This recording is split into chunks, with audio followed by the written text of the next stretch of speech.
Some say Chinese is one of the most difficult languages in the world, and learning it is almost impossible. So learning Chinese, the most difficult thing. 非常非常非常非常非常难. So I'm sort of tone deaf. I can't really hear them. I think the cultural mindset is the biggest complication for The us. grammar. 知吃思诗都还难。 It's just complicated so much. Only because you're not learning it in the right way. Why not try Takeaway Chinese, where you can take some Chinese away and experience progress day by day. Takeaway Chinese, we will promise you a difference.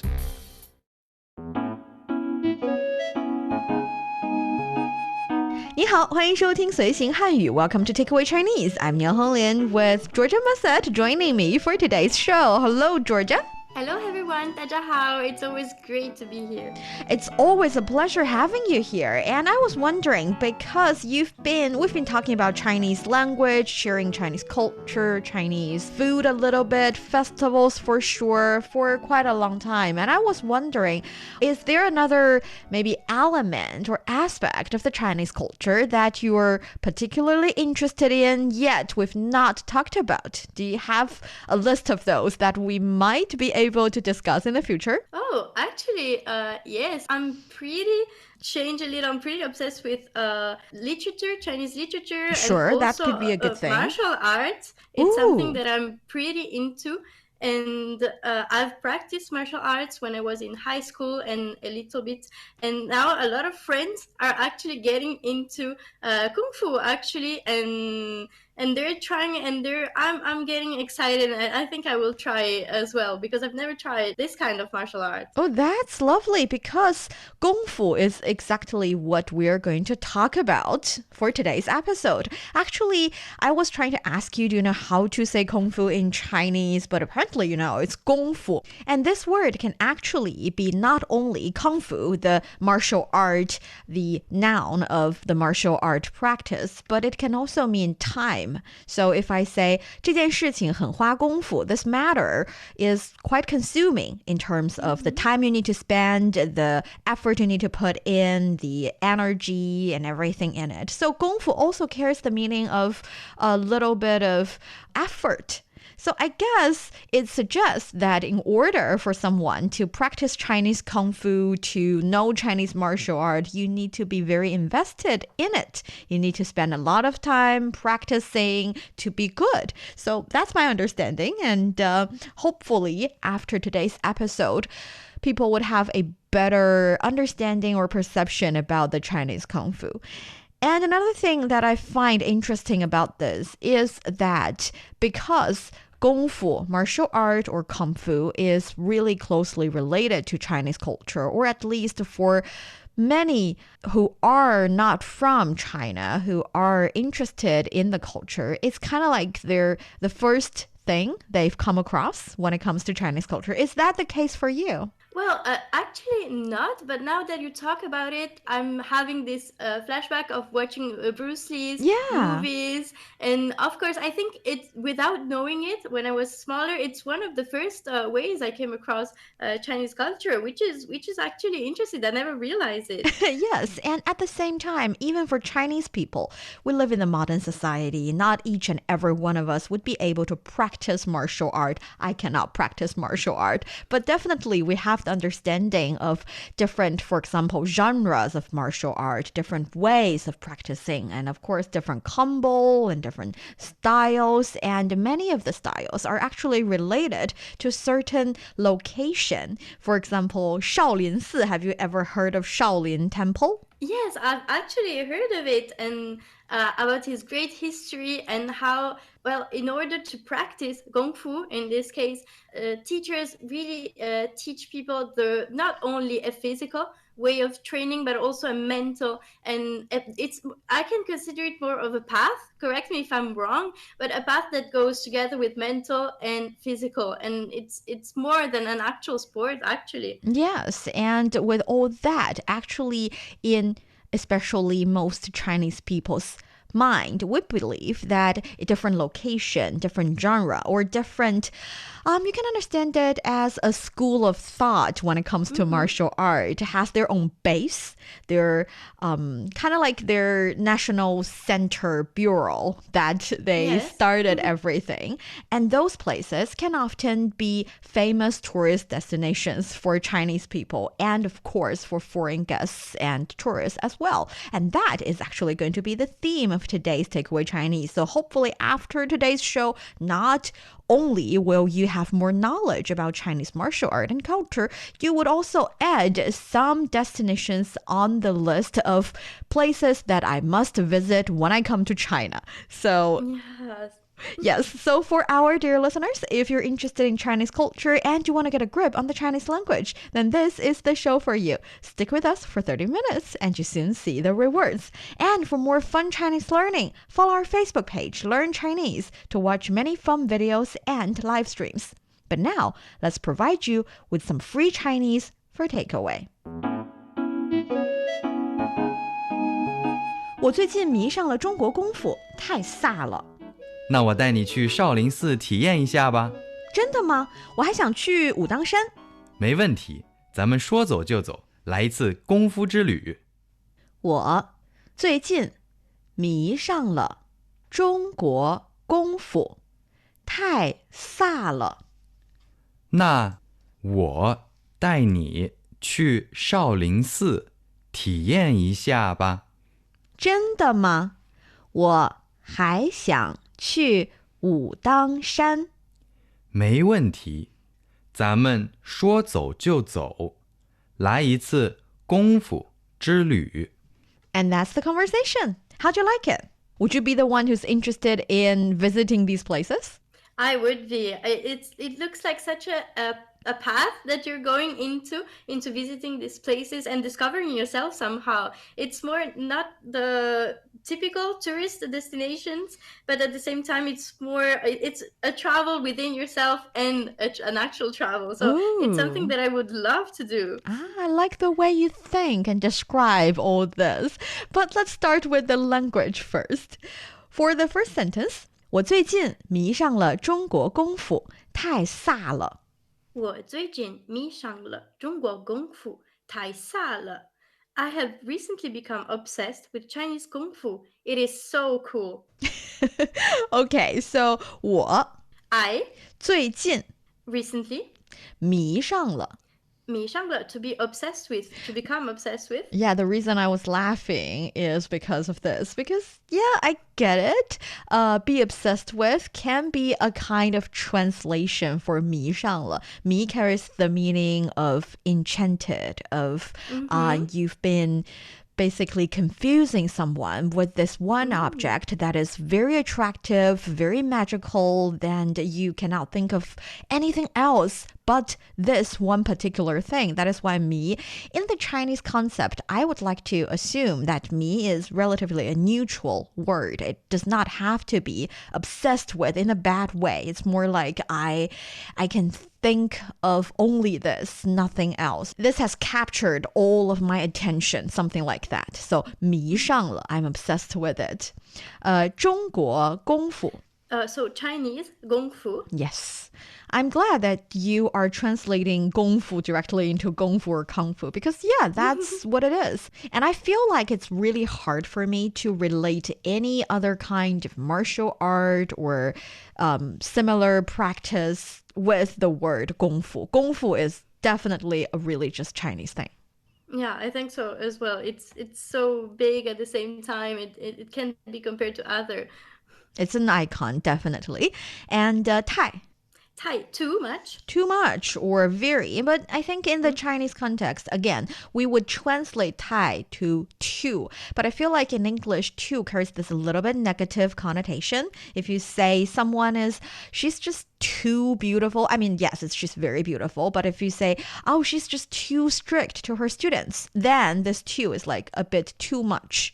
But in the Chinese context, yes, mainly too is, again, neutral without a super positive or super negative kind of feeling. So 太, you can just say 她太美了. She's just really very pretty. 飒. Oh. Mm-hmm. So cool. It's actually the first time I see this word. This is quite, I would say, popular adjective for Chinese people these days because from the sound of it, actually, in the very beginning, 飒, this character or this word is the sound of wind.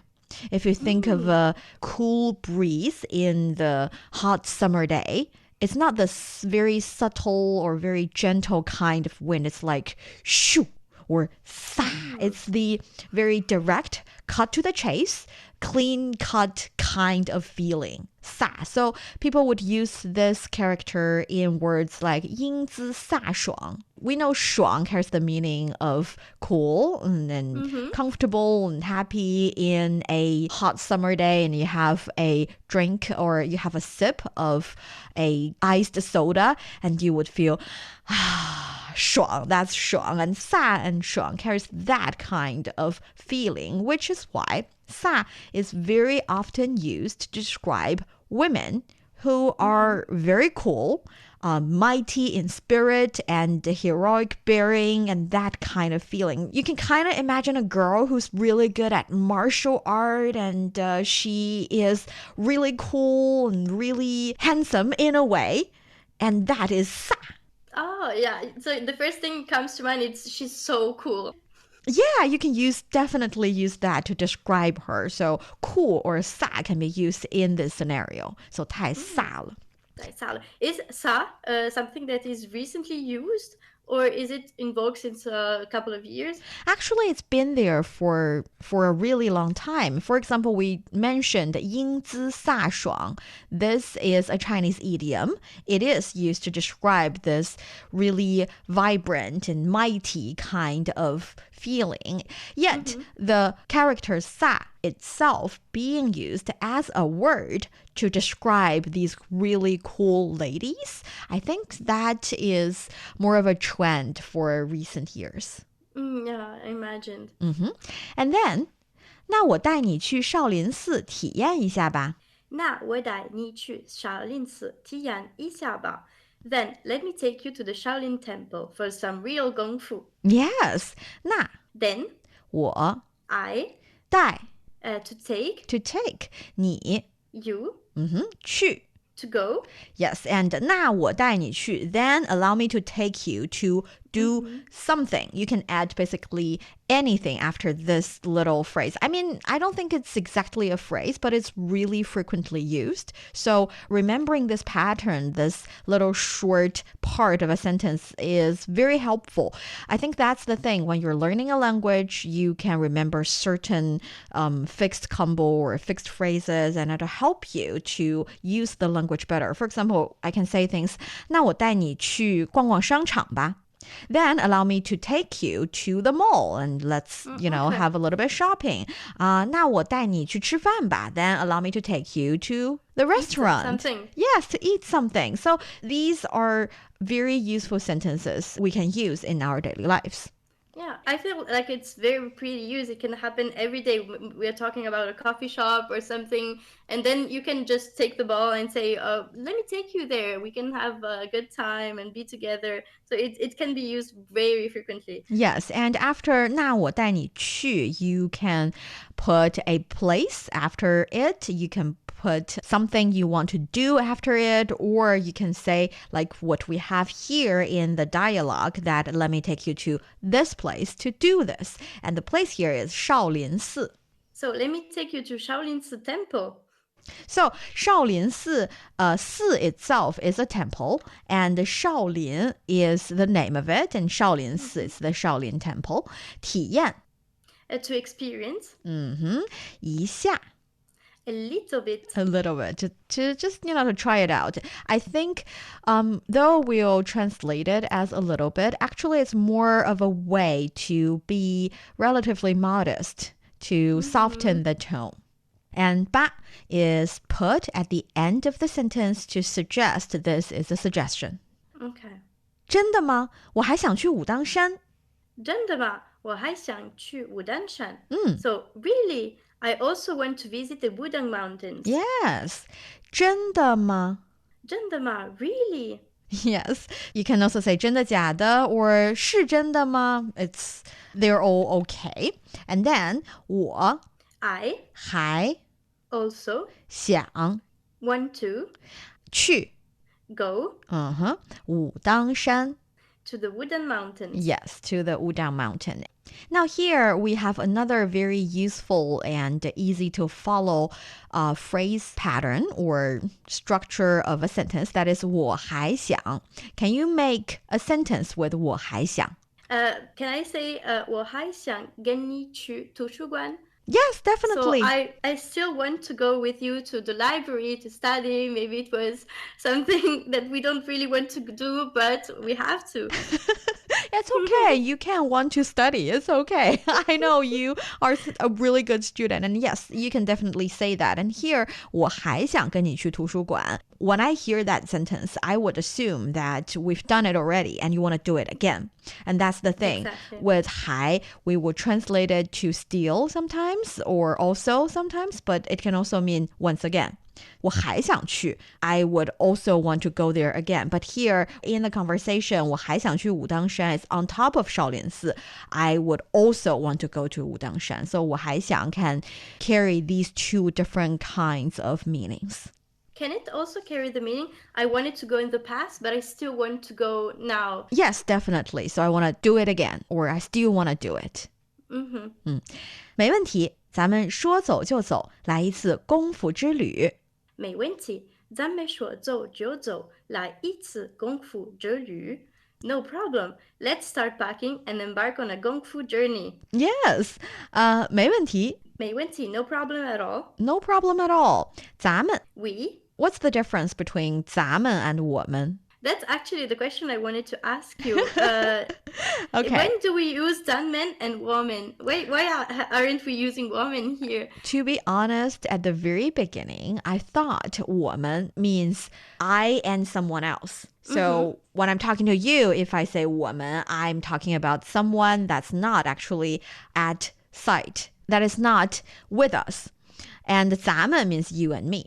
But actually, after a while, I realized that was quite a local thing. So for me, maybe I speak like that. But for people living in, for example, the northeast of China, 东北, they would use 咱们 and 我们 interchangeably. So my suggestion is that you can basically use 咱们 and 我们 interchangeably.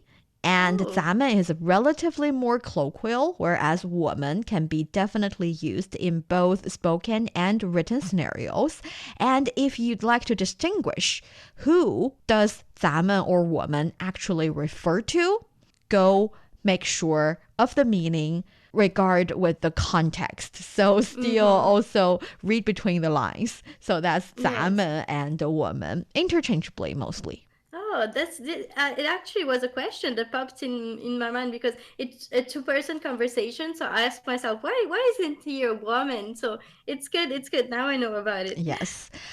说走就走. Without hesitation, let's do this. Yes, 说走就走. Actually, you can translate it to say go and we will go. So 说 is say, 走 go, 就 then 走 go. So the moment we say we're gonna go, we're leaving. So it's like decide to go and then leave. It implies a spontaneous decision to go somewhere or to do something without much planning or hesitation.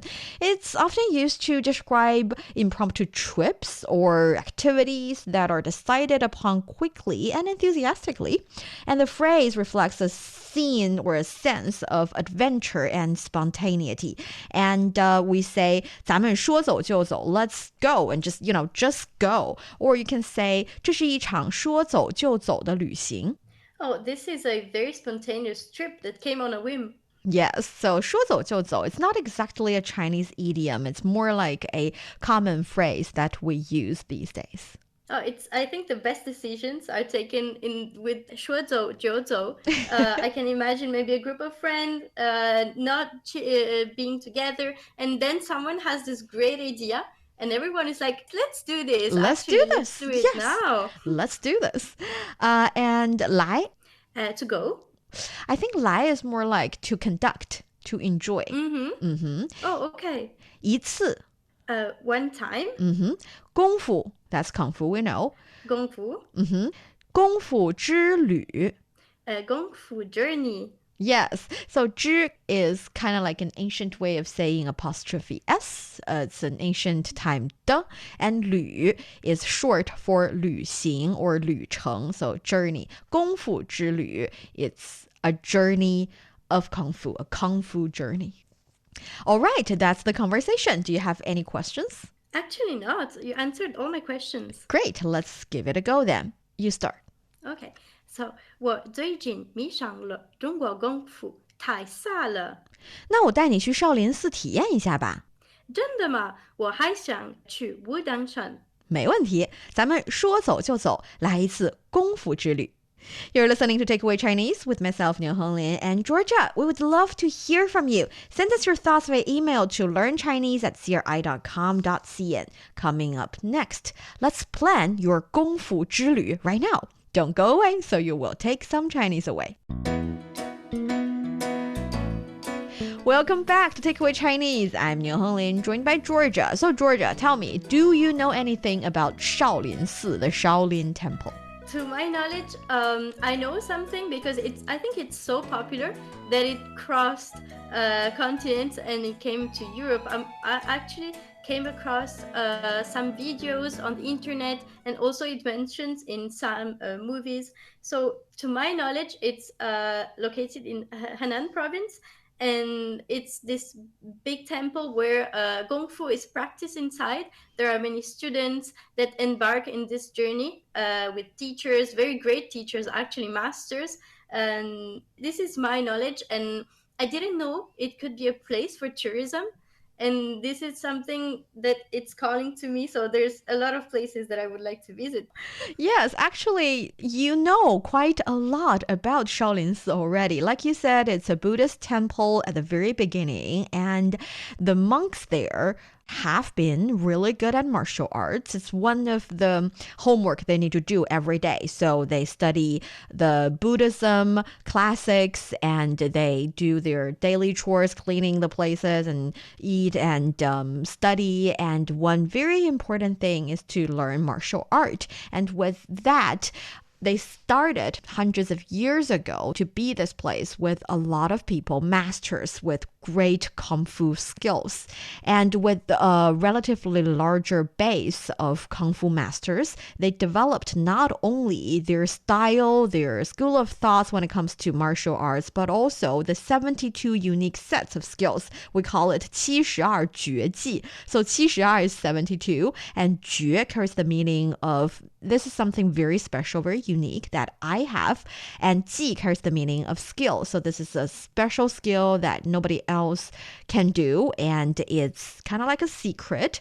The know-how and the practicing method and ways are kind of like secrets, and the 72 unique sets of skills, 72绝技, and all kinds of special skills of Kung Fu techniques such as qigong, and also grappling, that is 擒拿 in Chinese, and wrestling, 格斗 in Chinese, and all these kinds of skills. And Shaolin definitely is a place that you can visit. It's a tourist destination.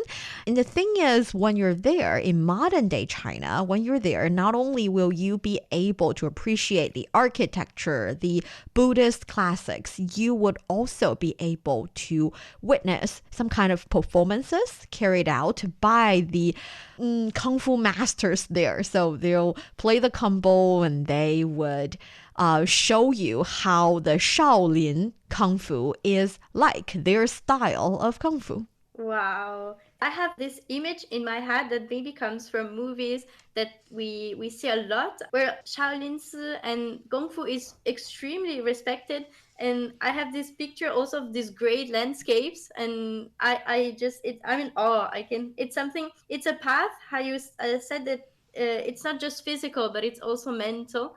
And it's something, maybe at a certain point of Gongfu, you can become a weapon, and because you're so well trained that you can actually hurt someone but having these great principles that you're following and this mental strengthness, it's something that makes gongfu so unique. Yes, and on top of Shaolin, another very famous tourist destination related to Gongfu would be Wudang Shan that we mentioned in the dialogue. Wudang Shan is located in central China's Hubei province. Wudang Mountains are recognized as the cradle of Wudang Kung Fu as a renowned Taoist sanctuary. So the Shaolin Temple is with a Buddhism background, whereas Wudang Mountain is with a Taoist background, and they are also a UNESCO World Natural and Cultural Heritage Site. And the Wudang style of martial arts stresses the importance of training both the body and the mind, like you said. Like the Shaolin Temple, there are many well-established Kung Fu academies in Wudang. Young students from around China would flock there every year to experience a childhood like no other. And the thing is, when it comes to Chinese Gongfu or Chinese Kung Fu, the practicing and the nurturing of both mind and body is important for all different kinds of genre and different schools of thought. And the only thing is that they have different ways to cultivate your mind and body. And they stress different, for example, points in your body, and they want you to breathe in different ways. And that brings us to the end of today's Takeaway Chinese. I'm Niu Honglin with Georgia Massett. For more episodes of the show, you can visit our website at radio.cgtn.com and go to the column podcast. You can also listen to the show and read the script there. Find us wherever you listen to your favorite podcast. Just search for Takeaway Chinese. Don't forget to leave your thoughts, comments, and ratings. Thank you very much. 我们下次再见。Goodbye, everyone. 再见。